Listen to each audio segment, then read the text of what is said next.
Another Forest Hills student has passed away. Happened over the weekend. The autopsy results, they are still pending, but it is yet another shocking loss coming on the heels of a student who died by suicide.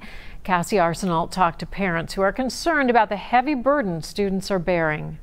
Our students' lives are literally on the line. The grief is palpable in this room as teachers, professionals, parents, and former students came and demanded more, so less students die by suicide. Our students cannot keep losing people that they love to suicide. The Forest Hills School District is filled with families who want the best for their kids. The district has teachers who care, college prep classes, athletics, and mental health resources for students. Still, 7 students have died by suicide since 2017. As a parent, I just want to say this is incredibly challenging, and I know as a community we are struggling. But I think each time this happens, it's a sign we need to do more. But more of what is the million-dollar question that has mothers like Renee Sorensen and Wendy Strickler Biederman puzzled. Kids don't always want to talk.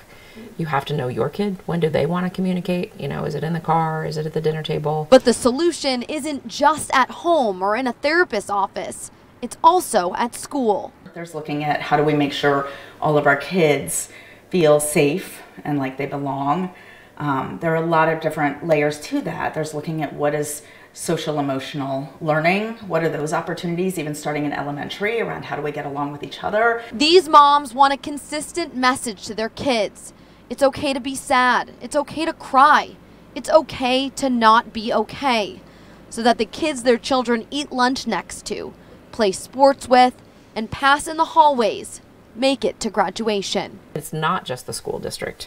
You know, it has to be everywhere. It has to be every doctor's office. It has to be the churches. It has to be, you know, everywhere we go. And that just be one piece of this puzzle to better knowing our kids and maybe helping just a little bit more to figure out how to solve this immensely tragic challenge we seem to have right now. The superintendent pledging tonight to help these grieving students in any way possible, but there was no announcement about any preventative programs or approaches that will be used in the school district. In Anderson Township, I'm Cassie Arsenault, Local 12 News.